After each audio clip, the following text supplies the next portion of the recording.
नमस्कार, आपण पाहताय कोकणचं नंबर 1 महा चॅनल कोकण सात लाईव्ह. बातमीपत्रात आपलं स्वागत. सुरुवात करूया हेडलाईन्सना. हेडलाईन्सचे प्रायोजक आहेत टायझर, go for gold, golden prints collection. राणेंचं मंत्रिपद भाजप काढून घेणार. पूल ओलांडताच काही सेकंदात कोसळली.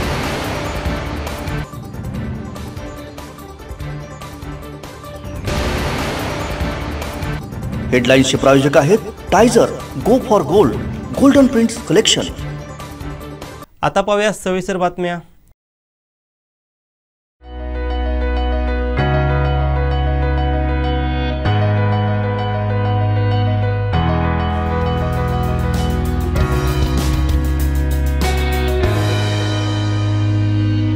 अनंत टी, अनंत प्या, आनंदी रहा.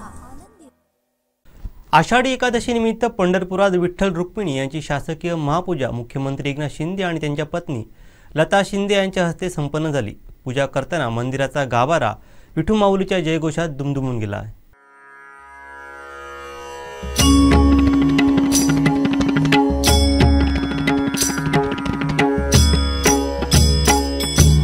विठ्ठल विठ्ठल विठ्ठल विठ्ठल विठ्ठल विठ्ठल विठ्ठला, पांडुरंग विठ्ठला, पंढरीनाथ विठ्ठला. विठ्ठल विठ्ठल विठ्ठल विठ्ठल विठ्ठल विठ्ठल विठ्ठला, पांडुरंग विठ्ठला, पंढरीनाथ विठ्ठला. पांडुरंग विठ्ठला, पंढरीनाथ विठ्ठला, पांडुरंग विठ्ठला, पंढरीनाथ विठ्ठला.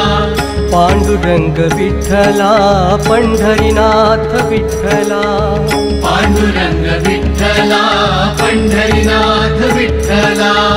पांडुरंग विठ्ठला, पंढरीनाथ विठ्ठला. विठ्ठल विठ्ठल विठ्ठल विठ्ठल विठ्ठल विठ्ठल विठ्ठला, पांडुरंग विठ्ठला, पंढरीनाथ विठ्ठला. रंगला अभंग उधळला भक्ती.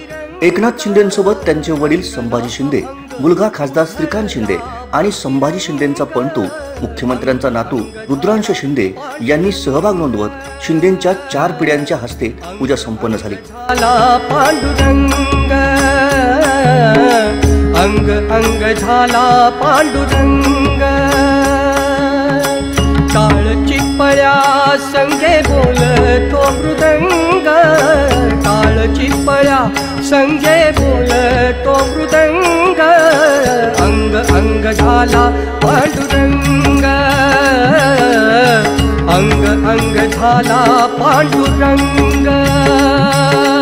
विठ्ठल विठ्ठल विठ्ठल विठ्ठल विठ्ठल विठ्ठल विठ्ठला, पांडुरंग विठ्ठला, पंढरीनाथ विठ्ठला. विठ्ठल विठ्ठल विठ्ठल विठ्ठल विठ्ठल विठ्ठल विठ्ठला, पांडुरंग विठ्ठला, पंढरीनाथ विठ्ठला. विठुनामाचा लागला छंद, विठुनामाचा लागला छंद, विठुनामाचा विठुनामाचा विठुनामाचा लागला छंद. भाव भक्तीचे लाभले हे पंख, भाव भक्तीचे लाभले हे पंख, भाव भक्तीचे लाभले हे पंख. आनंदे विहरू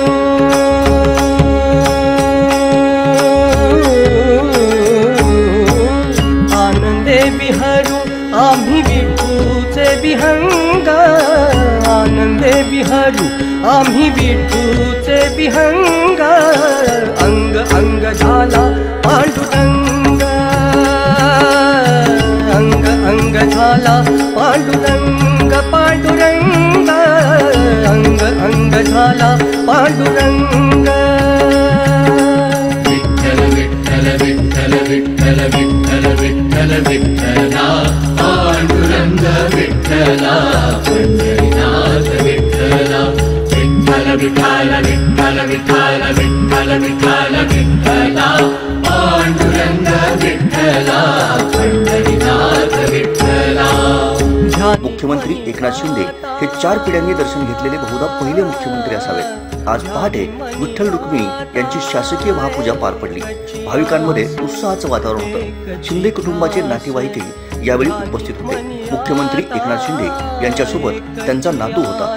यावेळी शिंदे गटातील आमदारही उपस्थित होते. ध्यानी मनी आता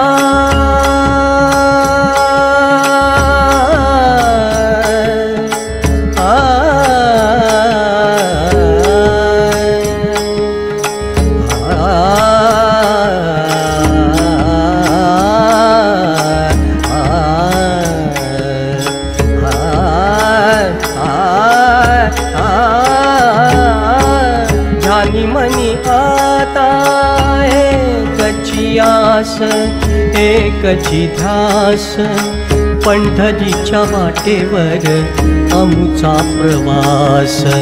पंढरीच्या वाटेवर आमुचा प्रवास. पंढरीच्या वाटेवर आमुचा प्रवास.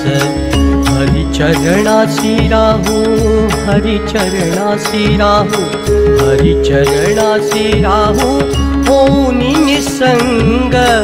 हरिचरणासी राहू होनी निसंग. हरिचरणासी राहू होनी निसंग. अंग अंग झाला पांडुरंग. अंग अंग झाला पांडुरंग. रंगला अभंग उधळला भक्तिरंग. टाळची पळा संगे बोलतो मृदंग. अंग अंग झाला पांडुरंग. अंग अंग झाला पांडुरंग. पांडुरंग अंग अंग झाला पांडुरंग. विठ्ठल विठ्ठल विठ्ठल विठ्ठल विठ्ठल विठ्ठल विठ्ठला पांडुरंग विठ्ठला पंढरीनाथ विठ्ठला. विठ्ठल विठ्ठल विठ्ठल विठ्ठल विठ्ठल विठ्ठल विठ्ठल. संपूर्ण कोकणसह जगभरातील ताज्या घडामोडी सर्वात प्रथम पाहण्यासाठी कोकणचं नंबर 1 महा चॅनल कोकण 7 लाईव्हचं यूट्यूब चॅनल सबस्क्राईब करा आणि लेटेस्ट अपडेटसाठी बेल आयकॉन क्लिक करा.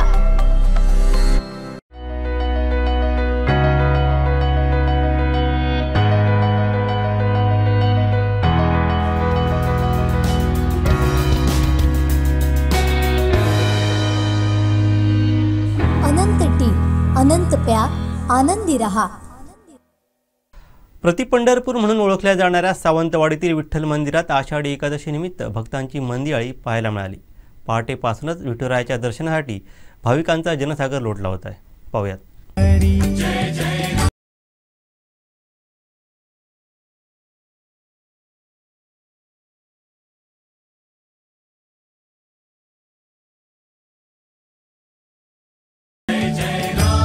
आषाढी एकादशी निमित्त सावंतवाडी विठ्ठल मंदिर इथं पहाटेपासून विविध धार्मिक कार्यक्रमांना सुरुवात झाली.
जय जय राम कृष्ण हरि जय जय राम कृष्ण हरि।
विठुनामाच्या जयघोषात परिसर दुमदुमून गेला होता. महापूजेनंतर विठ्ठल रखुमाईच्या दर्शनासाठी भाविकांनी मोठी गर्दी केली होती. राम कृष्ण हरी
संपूर्ण कोकणसह जगभरातील ताज्या घडामोडी सर्वात प्रथम पाहण्यासाठी कोकणचं नंबर 1 महा चॅनल कोकण 7 लाईव्हचं यूट्यूब चॅनल सबस्क्राईब करा आणि लेटेस्ट अपडेटसाठी बेल आयकॉन क्लिक करा.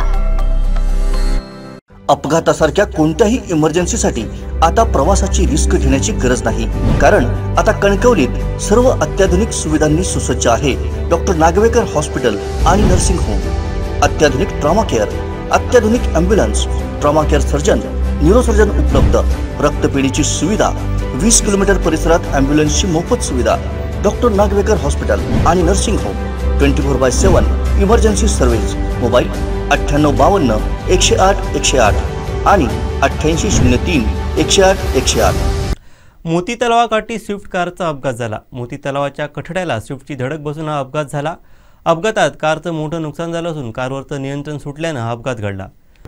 नियंत्रण सुटून स्विफ्ट थेट फुटपाथवर चढली. समोरील लोटस लॅम्पच्या पोलला कारची जोरदार धडक बसली. यात स्विफ्टच्या समोरील भागाचं मोठं नुकसान झालंय. सुदैवानं मोठा अनर्थ टळला असून घटनास्थळी नागरिकांनी मोठी गर्दी केली होती. नागरिकांच्या मदतीने ही कार बाजूला करण्यात आली.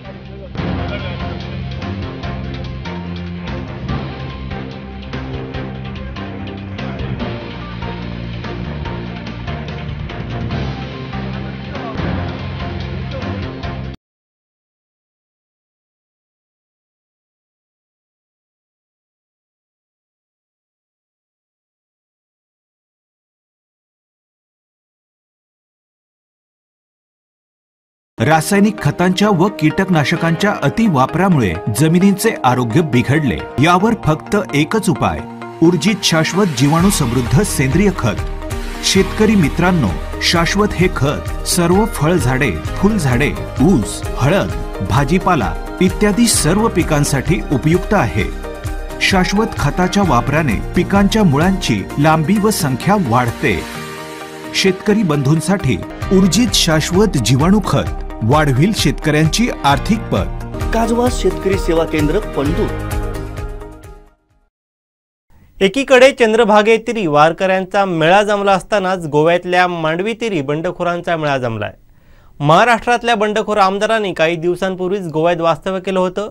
त्याच गोव्यात आज बंडखोरींची मोठी घटना संपूर्ण देशाचं लक्ष वेधून घेत आहे. पाहू या संदर्भात गोवन वार्ता लाईव्हचे संपादक किशोर नाईक गावकर यांचं विश्लेषण. सुपरफास्ट अपडेट्समध्ये मी किशोर नाईक गावकर आपलं स्वागत करतो.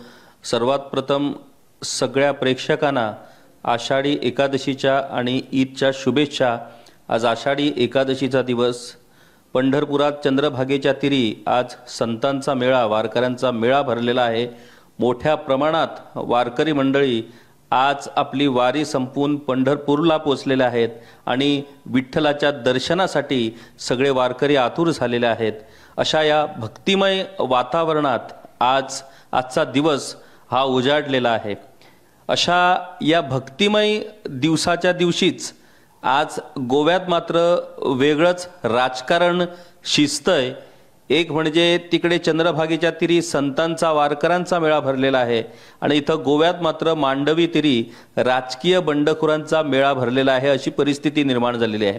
साहजिकच आज गोव्यात सकाळपासूनच एक वृत्त मोठ्या प्रमाणात पसरलेलं आहे. ते म्हणजे काँग्रेसच्या 11 आमदारांपैकी 8 ते 9 आमदार हे भाजपवासी होण्याच्या तयारीत आहेत आणि तशी शक्यता वर्तवण्यात येते आहे.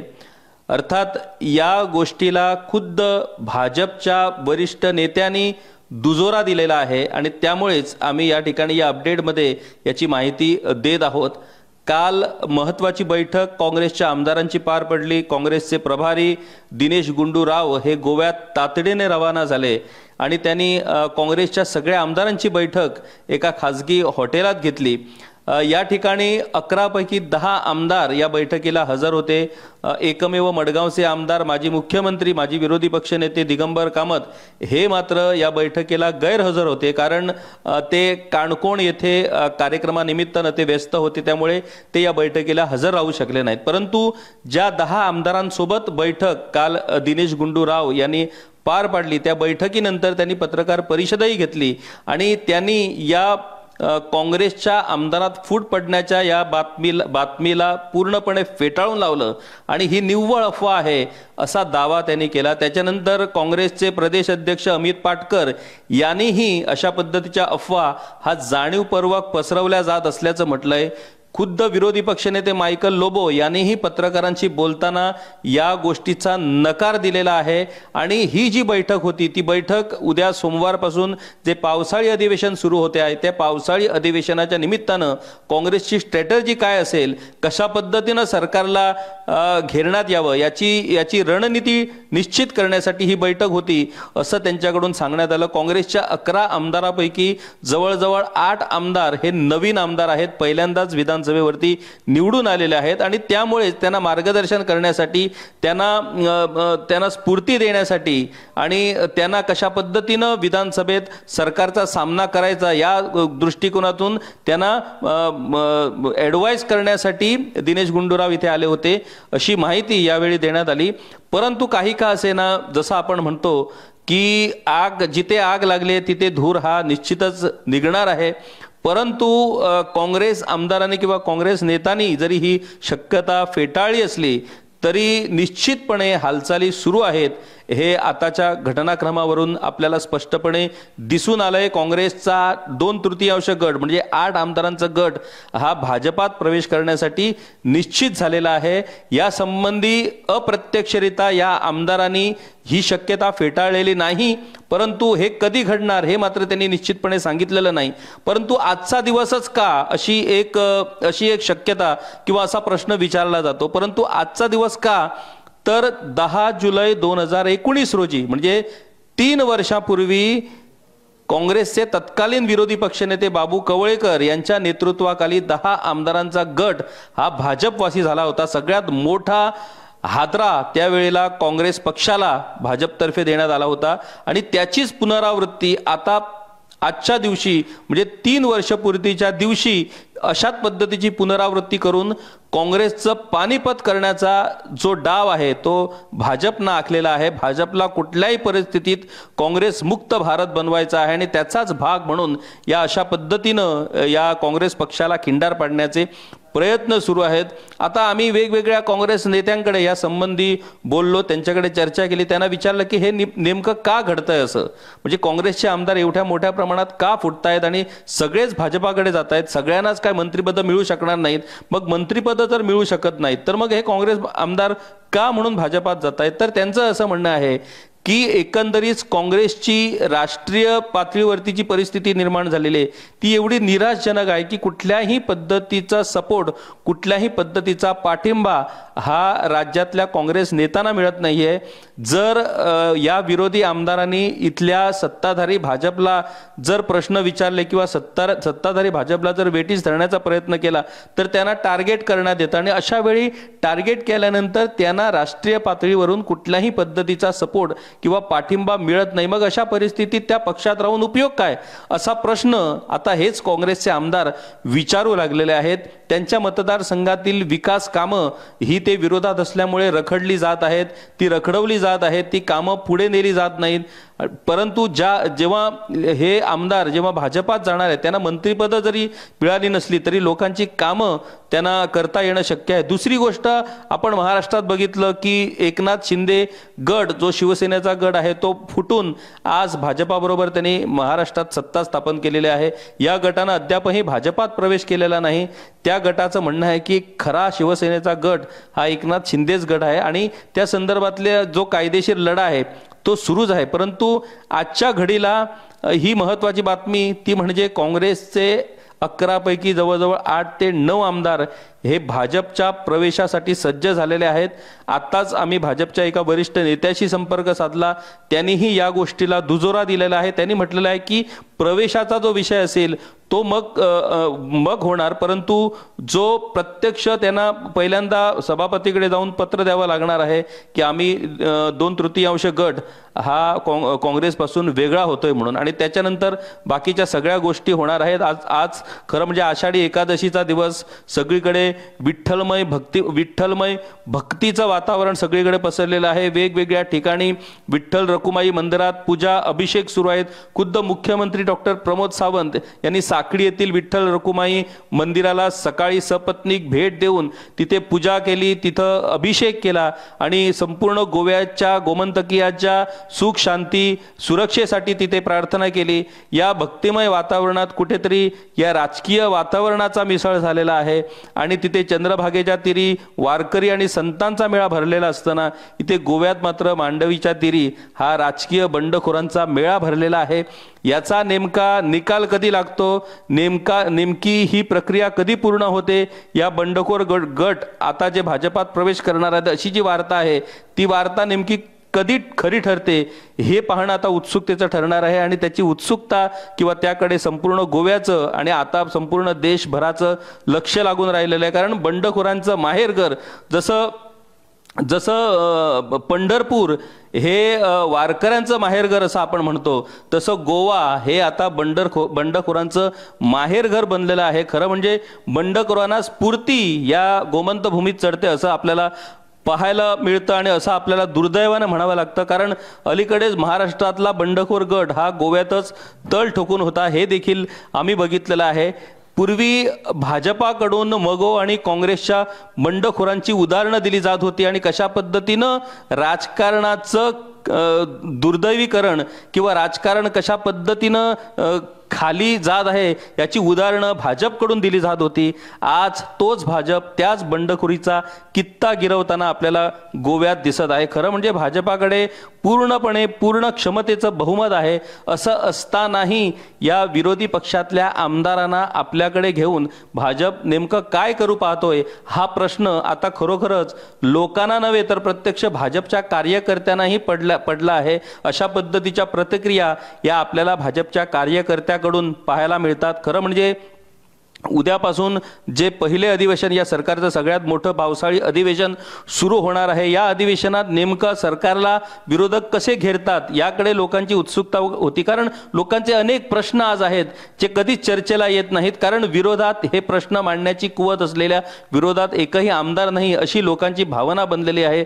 आपण गोवा विधानसभेला विरोधी पक्षनेत्याची मोठी परंपरा लाभलेली आहे. म्हणजे सुरुवातीला जॅक सिकेरापासून त्याच्यानंतर बाबू नाईक म्हणा किंवा काशीनाथ जल्मे म्हणा, डॉक्टर काशीनाथ जल्मे म्हणा, त्याच्यानंतर रमाकांत खलप म्हणा, त्याच्यानंतर सगळ्यात मोठा म्हणजे अलीकडच्या काळातील सगळ्यात मोठी विरोधी पक्षाची भूमिका बजावली ती मनोहर पर्रीकर यांनी. म्हणजे ते विरोधी पक्षनेते होते त्यावेळेला पूर्ण गोयकरांचं प्रतिनिधित्व ते विधानसभेत करत होते. दुर्दैवाने मनोहर पर्रीकरानंतर तो विरोधी पक्षनेता, तशा ताकदीचा विरोधी पक्षनेता हा आपण गमावलेला आहे. आणि विरोधी पक्षनेता हा खऱ्या अर्थानं लोकांच्या प्रश्नांचं प्रतिनिधित्व हा विधानसभेत करत असतो. मुख्यमंत्री हे जरी राज्याचे प्रमुख असले तरी लोकांचे जे प्रश्न असतात ते प्रश्न मांडण्याचं प्रतिनिधित्व हे विरोधी पक्ष नेत्यालाच करावं लागतं. आज विरोधी पक्षनेता नाही आहे. मायकल लोबो यांच्याकडे विरोधी पक्षनेते पद आहे.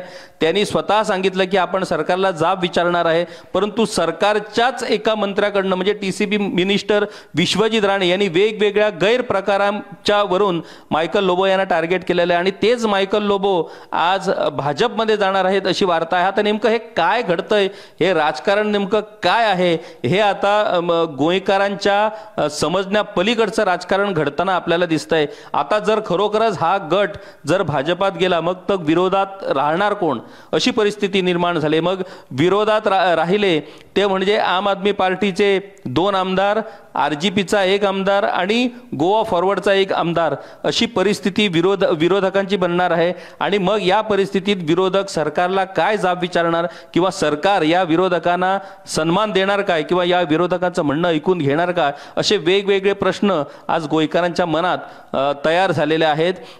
आपल्याला माहीत आहे की 2024 मध्ये लोकसभेच्या निवडणुका होणार आहेत. त्यापूर्वी आता याच जुलै महिन्यात राष्ट्रपती पदाची निवडणूक होणार आहे आणि या निवडणुकीसाठी भाजपनं जो उमेदवार निवडलेला आहे तो आदिवासी समाजातील आहे. तो अलीकडेच ही महिला म्हणजे मुर्मू या उमेदवार भाजपच्या आहेत त्या गोव्यातही दाखल होणार आहेत. या अनुषंगानं भाजपला पूर्ण देशातील सगळ्या राजकीय पक्षांचा पाठिंबा या राष्ट्रपती निवडणुकीसाठी पाहिजे आहे आणि त्या अनुषंगाने भाजपने आपले डावपेच आपली रणनीती आखण्यासाठी सुरुवात केलेली आहे. 2024 ची निवडणूक पूर्णपणे एक हाती जिंकण्याची योजना भाजपने आखलेली आहे। ज्या अर्थी आपण पाहतो की वेगवेगळ्या राज्यात विरोधी पक्षांना ज्या पद्धतीनं खिंडार पाडलं जात आहे, विरोधी पक्षांना कमकुवत करण्याचे प्रयत्न सुरू आहेत, ते जर आपण बघितलं तर 2024 मध्ये लोकसभा निवडणुकीत भाजपला प्रतिस्पर्धी असा विरोधी पक्ष असणार आहे का, असा प्रश्न आता निर्माण झालेला आहे। आज दुपारपर्यंतची ही बातमी आहे की जो काँग्रेसचा बंडखोर गट आहे त्या बंडखोर गटाच्या पक्षांतराला भाजपच्या राष्ट्रीय नेतृत्वाने हिरवा कंदील दाखवलेला आहे। आता हे पक्षांतर कधी घडतं, कसं घडतं हे पाहणं उत्सुकतेचं ठरणार आहे। हे पक्षांतर आजच्या रविवारच्या मुहूर्तावरच हा पक्षांतराचा विषय निकालात काढण्यात येणार आहे अशा पद्धतीची माहिती आपल्याला मिळते। परंतु आतापर्यंत हीच बातमी आहे की या बंडखोर गटाला हिरवा कंदील मिळालेला आहे। आमच्या माहितीप्रमाणे, आम्हाला सूत्राने दिलेल्या माहितीप्रमाणे केंद्रातून एखादा भाजपचा बडा नेता हा गोव्यात येण्याची शक्यता आहे आणि या नेत्याच्या उपस्थितीत हा सगळा कार्यक्रम घडवून येणार आहे। परंतु उद्या विधानसभेच्या पार्श्वभूमीवरती जर अशा पद्धतीचं हे पक्षांतर घडलं तर मग या पावसाळी विधानसभेकडून ज्या अपेक्षा लोकांनी बाळगलेल्या आहेत त्या अपेक्षांची पूर्णपणे निराशा होणार आहे, हे नक्कीच होणार आहे। अशाच पद्धतीनं यापुढेही ज्या राजकीय घडामोडी घडतील त्या राजकीय घडामोडींची अपडेट आम्ही तुमच्यापर्यंत पोहोचत राहणार आहोत। संपूर्ण कोकणसह जगभरातील ताज्या घडामोडी सर्वात प्रथम पाहण्यासाठी कोकणचं नंबर 1 महा चॅनल कोकणसात लाईव्हचं यूट्यूब चॅनल सबस्क्राइब करा आणि लेटेस्ट अपडेटसाठी बेल आयकॉन क्लिक करा। रासायनिक खतांच्या व कीटकनाशकांच्या अति वापरामुळे जमिनींचे आरोग्य बिघडले, यावर फक्त एकच उपाय, ऊर्जित शाश्वत जीवाणू समृद्ध सेंद्रिय खत। शेतकरी मित्रांनो, शाश्वत हे खत सर्व फळझाडे, फुलझाडे, ऊस, हळद, भाजीपाला इत्यादी सर्व पिकांसाठी उपयुक्त आहे। शाश्वत खताच्या वापराने पिकांच्या मुळांची लांबी व संख्या वाढते। शेतकरी बंधूंसाठी ऊर्जित शाश्वत जीवाणू खत वाढविल शेतकऱ्यांची आर्थिक पत। काजवास शेतकरी सेवा केंद्र पंढूर।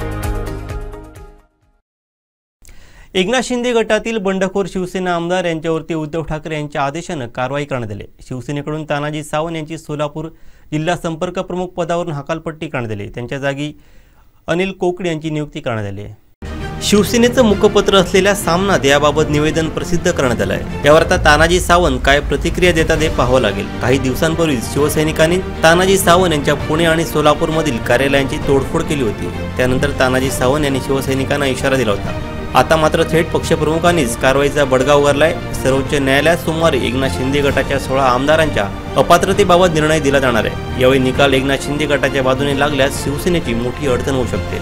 या पार्श्वभूमीवरती विधिमंडळ सचिवालयाने शिवसेनेच्या दोन्ही गटांना नोटीस पाठवली आहे। दोन्ही गटांकडून एकमेकांच्या व्हीपचं उल्लंघन करण्यात आल्याची तक्रार करण्यात आली होती। या तक्रारीनंतर विधिमंडळ सचिवालयाने दोन्ही गटांना नोटीस पाठवली आहे। या नोटीसीला उत्तर देण्यासाठी 7 दिवसांचा अवधी देण्यात आला आहे। विधिमंडळाचे सचिव राजेंद्र भागवत यांनी या नोटीस जारी केल्या आहेत। त्यामुळे आता पुढे काय होणार याची उत्सुकता सर्वांना लागली आहे।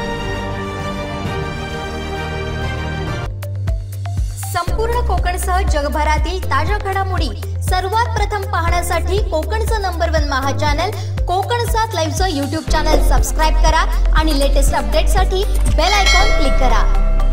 अपघातासारख्या कोणत्याही इमर्जन्सीसाठी आता प्रवासाची रिस्क घेण्याची गरज नाही, कारण आता कणकवलीत सर्व अत्याधुनिक सुविधांनी सुसज्ज आहे डॉक्टर नागवेकर हॉस्पिटल आणि नर्सिंग होम। अत्याधुनिक ट्रॉमा केअर, अत्याधुनिक ambulance, trauma care surgeon, neurosurgeon उपलब्ध, रक्तपेढीची सुविधा, 20 किलोमीटर परिसरात ॲम्ब्युलन्सची मोफत सुविधा। डॉक्टर नागवेकर हॉस्पिटल आणि nursing home 24/7 emergency service. Mobile 9852 108 108 आणि 8803 108 108। ओडिसावरती कमी दाबाचं क्षेत्र तयार झाल्यामुळे शनिवारी पुण्यासह राज्यात सर्वदूर पावसाने हजेरी लावली। भारतीय हवामानशास्त्र विभागाने राज्यात पुढील 5 दिवस पावसाचा अंदाज वर्तवला असून कोकण आणि मध्य महाराष्ट्रात काही ठिकाणी अतिमुसळधार पावसाची शक्यता वर्तवली आहे। बंगालच्या उपसागरात हंगामातील दुसरं कमी दाबाचं क्षेत्र तयार झाल्यामुळे मोसमी वाऱ्यांचा जोर कायम आहे। दुसरीकडे पश्चिम किनारपट्टीवरती दक्षिण गुजरातपासून कर्नाटकपर्यंत कमी दाबाचा पट्टा सक्रिय आहे। मध्य भारतातून जाणारा पश्चिम पूर्व कमी दाबाचा पट्टा त्याच्या सर्वसाधारण स्थानापेक्षा दक्षिणेला आहे। या स्थितीच्या प्रभावामुळे राज्यात पुढील 5 दिवस सक्रिय मान्सूनची स्थिती राहील असं IMDने हवामान अंदाजात म्हटलं आहे।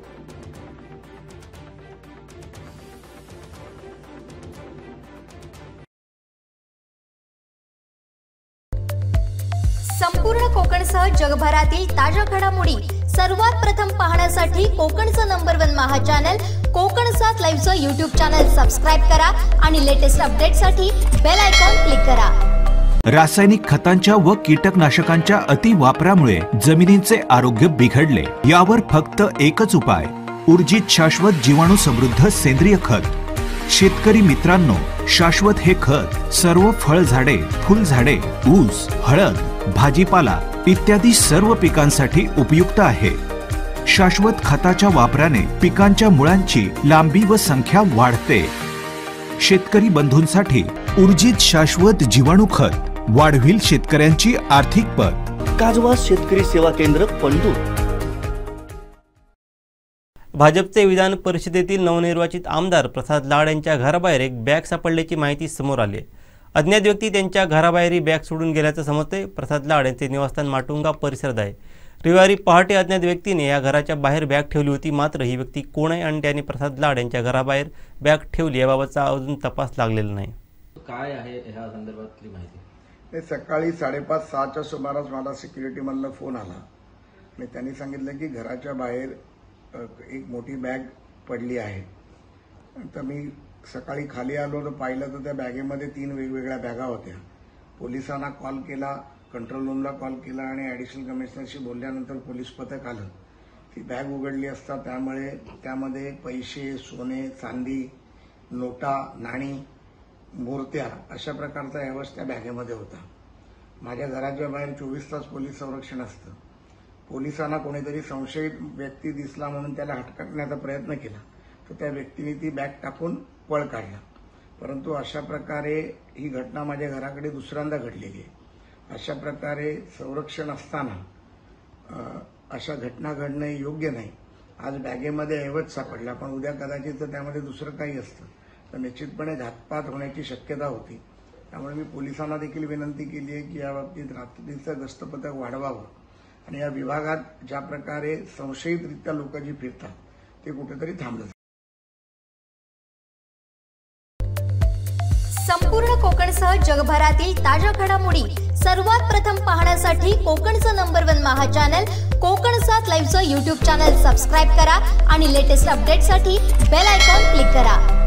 रासायनिक खतांच्या व कीटकनाशकांच्या अति वापरामुळे जमिनींचे आरोग्य बिघडले. यावर फक्त एकच उपाय, ऊर्जित शाश्वत जीवाणू समृद्ध सेंद्रिय खत. शेतकरी मित्रांनो, शाश्वत हे खत सर्व फळझाडे, फुलझाडे, ऊस, हळद, भाजीपाला इत्यादी सर्व पिकांसाठी उपयुक्त आहे. शाश्वत खताच्या वापराने पिकांच्या मुळांची लांबी व संख्या वाढते. शेतकरी बंधूंसाठी ऊर्जित शाश्वत जीवाणू खत वाढविल शेतकऱ्यांची आर्थिक पत. काजवा शेतकरी सेवा केंद्र पंढूर. कणकवली येथील छत्रपती शिवाजी महाराज चौक येथे अज्ञातानं नवीन पुतळा बसवला. त्यानंतर जुना पुतळा नगरपंचायत प्रशासनाकडून रातोरात हटवण्यात आला. पण नवीन पुतळा नेमका कोणी बसवला याची जबाबदारी कोण घेणार असा सवाल मनसेच्या परशुराम उपरकर यांनी केलाय. पाहूयात. कणकवलीच्या शिवाजी चौकातील शिवाजी महाराजांचा पुतळा हलवण्यावरून 2 दिवस श्रेयवादाचे विषय चाललेले आहेत. परवाच शिवसेनेच्या पदाधिकाऱ्यांनी एका पुतळ्याला हार घातला, पूर्वीचा होता त्याला, आणि त्यानंतर तो पुतळा आज गायब झाला आहे.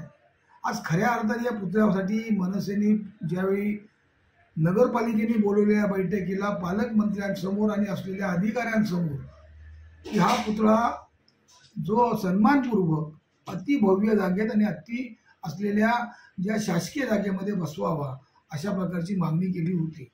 पण काल बघितल्यानंतर पुतळा चोरट्या पद्धतीने बसवून त्या बसवण्याचं श्रेय आणि त्याच्या असलेल्या श्रेय घेण्यासाठी लोकप्रतिनिधींची धडपड सुरू झालेली आहे. आज बघितल्यानंतर जर हा पुतळा कोणी बसवला त्याची जबाबदारी कोणी ती घ्यावी. एक तर प्रशासनाने बसवला की लोकप्रतिनिधी बसवला, आणि जर लोकप्रतिनिधी बसवला असेल तर अनाधिकृत त्या जर पुतळा बसवला गेला असेल तर अनाधिकृत त्या ज्या असलेल्या कृत्यांवरती लोकप्रतिनिधींचं पद रद्द होतात. यावरती आम्ही मात्र आवाज उठवतो. पण प्रशासनाने जर पुतळा बसवला असेल तर प्रशासनाने शासनाच्या निर्णयाचं अवलोकन केलं आहे का? आज जो पुतळा बसला आहे तो अतिभव्य ठिकाणी असण्याची गरज होती. तो पुतळा एका स्टॉलमध्ये किंवा एका कोणत्यातरी जागेत एका कोपऱ्यात बसवल्यासारखा दिसतोय. ज्या महाराजांचा पुतळा जो होता तो महाराजांचा पुतळा तिथून हलवल्यानंतर अन्य अशा भव्य ठिकाणी असण्याची गरज होती. पण कुठेतरी एका कोपऱ्यात बसवून काहीतरी आपलं श्रेय घेण्यासाठी करताय. हे करत असताना आज जनतेमध्ये चर्चा आहे की हा पुतळा रस्त्यामध्ये येत असल्यामुळे ठेकेदाराची कोणी सुपारी घेतली आहे का, ठेकेदाराच्यासाठी एक रस्ता मोकळा करून दिला आहे का. हा रस्त्याची अडचणी सर्वांना होत होती, पण 2.5 वर्ष रस्त्याची अडचण सर्व करत होती. आज हे सगळं करून दिलेले असलेले आमदार म्हणा, लोक असलेले खासदार म्हणा, नगरपालिका म्हणा, यांनी गेल्या रस्ता सुरू झाल्यापासून ह्या पुतळ्याबाबत कोणत्याही प्रकारचा उठाव का घेतला नाही, त्यावेळीपासून प्रयत्न का केले गेले नाहीत. त्यावेळी ह्या लोकप्रतिनिधी त्या शासन दरबारी आवाज उठवण्याची गरज होती. कारण आज झालेल्या बैठकीमध्ये पण मनसेच्या वतीने मी मागणी केली होती की शासनाच्या जागा असलेली जिल्हा परिषद असू दे किंवा ह्या बाजूला असलेली बसवणं तिथे असू दे, की हा पुतळा बसवणं इथे बसवत असताना अशा पद्धतीने बसवल्यानंतर जे अनधिकृत स्टॉल अधिकृत होणार आहेत का, आणि प्रशासन जर अशा प्रकारच्या पुतळ्यांना आणि अशा प्रकारचं करायला कृत्याला जर पाठिंबा देत असेल तर अन्य ठिकाणी असे जर पुतळे बसवले, शासनाने दिलेल्या नियमाची सर्व सांगड न घालता जर पुतळे बसवले गेले तर त्या पुतळ्याला प्रशासन परवानगी देणार आहे का, अशा प्रकारचं संरक्षण देणार आहे का. त्या चुकीच्या पद्धतीने आणि महाराजांच्या असलेल्या जो सन्मानपूर्वक व्हायला होता तो सन्मानपूर्वक न करता जो तुम्ही रात्री अपरात्री करून पुतळा बसवताना पण रात्री अपरात्री बसवलात, पुतळा काढताना पण अपरात्री बसवलात. कारण त्याच पुतळ्यावरती शिवसेनेचे काही पदाधिकारी आदल्या दिवशी हार घालतात आणि तो दुसऱ्या दिवशी पुतळा गायब होतो. ही परिस्थिती अचंबित आहे. पण जे आज इकडचे आमदार शिवसेना भाजप युतीचं सरकार आहे, सर्वसामान्यांचं आहे सरकार आहे आणि ह्या लोकांनी आतापर्यंत टोलवाटोली केली असं म्हणतं आहे, त्याच सरकारमध्ये त्यांच्या बाजूला बसणारे आता इकडचे असलेले पालकमंत्री तिथे गेलेले आहेत. आता तिथे त्यांच्या मांडीला मांडी लावून बसणार आहेत. मग ते नालायक होते की कोण नालायक होते हे सांगावं आता समोर. कारण अशा प्रकारचं नुसतं ओघाने बोलून चालणार नाही. तर जर त्या ठिकाणी असलेले जे त्यावेळेचे पालकमंत्र्यांनी ही जबाबदारी घेतली नव्हती, ही जबाबदारी फक्त त्या नुसतं दिखावपणा केला असेल तर त्याच्यावरती कोणी बोलावं. त्यावेळी आपण टीका करत होता, त्यावेळी आपण सर्व बोललात. मग अशा प्रकारचा पुतळा आम्हाला अतिभव्य आणि अतिभव्य ठिकाणी असण्याची गरज आहे.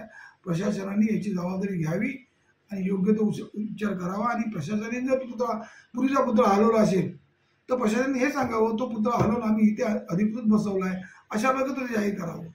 अशा प्रकारचा पुतळ्याला जे संरक्षण देण्याचा प्रयत्न केलेला आहे, यातून असं वाटतं की हा पुतळा प्रशासनाने बसवण्याचा प्रयत्न केलेला आहे. संपूर्ण कोकणसह जगभरातील ताज्या घडामोडी सर्वात प्रथम पाहण्यासाठी कोकणचं नंबर 1 महा चॅनल कोकण 7 लाईव्हचं यूट्यूब चॅनल सबस्क्राईब करा आणि लेटेस्ट अपडेटसाठी बेल आयकॉन क्लिक करा. रासायनिक खतांच्या व कीटकनाशकांच्या अतिवापरामुळे जमिनींचे आरोग्य बिघडले. यावर फक्त एकच उपाय, ऊर्जित शाश्वत जीवाणू समृद्ध सेंद्रिय खत. शेतकरी मित्रांनो, शाश्वत हे खत सर्व फळझाडे, फुलझाडे, ऊस, हळद, भाजीपाला इत्यादी सर्व पिकांसाठी उपयुक्त आहे. शाश्वत खताच्या वापराने पिकांच्या मुळांची लांबी व संख्या वाढते. शेतकरी बंधूंसाठी ऊर्जित शाश्वत जीवाणू खत वाढविल शेतकऱ्यांची आर्थिक पत. काजवा शेतकरी सेवा केंद्र पंढूर. कारिवडे इथं पूल कोसळत होता, याबाबत सैनिक सुभेदार मेजर संजय सावंत यांनी नाराजी व्यक्त करत दैव बलवत्तर म्हणून ग्रामस्थांचे जीव वाचल्याची घटना सांगितली होती. दरम्यान याबाबत सरपंच अपर्णा तळणेकर यांनी खुलासा केला आहे. नमस्कार, मी सरपंच ग्रामपंचायत कारोडे तालुका सावंतवाडी. गेले 2 दिवस मीडियावर प्रसिद्ध होत असलेल्या देशसेवकाच्या व्यथा ऐकून मला पण फार दुःख झाले आहे. आणि त्याचबरोबर गावची झालेली दुर्दशा ही उद्गार हे देशसेवकाच्या तोंडून आल्याने माझ्या गावातील ग्रामस्थांची नाराजी व्यक्त करून आपण एवढी विकास कामं केली असता आज जे आरोप ग्रामपंचायतीवर केले जातात ते ऐकून आम्हाला फार दुःख होत आहे. ग्रामस्थांची नाराजी दूर करण्यासाठी मला माझ्या गावात ग्रामपंचायतीच्या पाठपुराव्यामुळे बरीचशी विकास कामं झालेली आहेत ती माननीय पालकमंत्री माननीय खासदार माननीय आमदार तसेच माननीय राजनभाई तेली, माननीय मंगेश तळवणेकर, माननीय महेश सारंग तसेच जिल्हा परिषद सदस्य, पंचायत समिती सदस्य यांच्या पूर्ण सहकार्यामुळे 10 कोटीची कामे गेली 4 वर्ष झालेली आहेत. त्यात ते 2.5 वर्ष कोरोना महामारी केलेलं होतं. तरीसुद्धा एवढं असून कोरोनाची महामारी असताना सुद्धा एवढी अनेक विकास कामे झाली आहेत. ही सर्व कालिका देवीची कृपा आहे. भैरववाडी वेताळ भाटले साकव नूतनीकरण करण्यासाठी माननीय कार्यकारी अभियंता सार्वजनिक बांधकाम विभाग सावंतवाडी यांच्याकडे सततच्या पाठपुराव्यामुळे प्रशासकीय मान्यतेसाठी सदरचं काम हे जिल्हा नियोजन यांच्याकडे मंजुरीसाठी आहे. पाठपुरावा आपल्या समोर लेखी पत्रात प्रसिद्ध करीत आहे.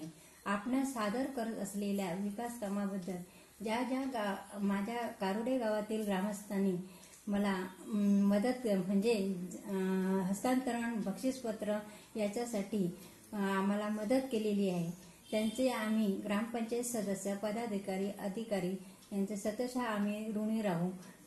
गावातील सर्व देशसेवकांना माझा सलाम. धन्यवाद.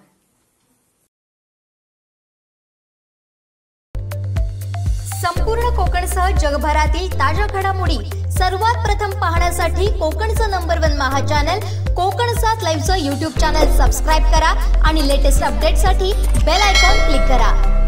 शेवटी ठळक घडामोडी पुन्हा एकदा. हेडलाईन्सचे प्रायोजक आहेत टायझर, go for gold, golden prints collection. राष्ट्रपती निवडीआधी शिंदे सरकारचा शपथविधी. राणेंचं मंत्रिपद भाजप काढून घेणार, विनायक राऊत यांचा दावा. आणि पूल ओलांडताच काही सेकंदात कोसळलं. हेडलाईन्सचे प्रायोजक आहेत टायझर, go for gold, golden prints collection. शेवटी ठळक घडामोडी पुन्हा एकदा. बातमीपत्रात वेळ झाली ते थांबण्याची. पाहत राहा बदलत्या कोकणचा बुलंद आवाज. कोकणचं नंबर 1 महा चॅनल कोकण 7 लाईव्ह. धन्यवाद.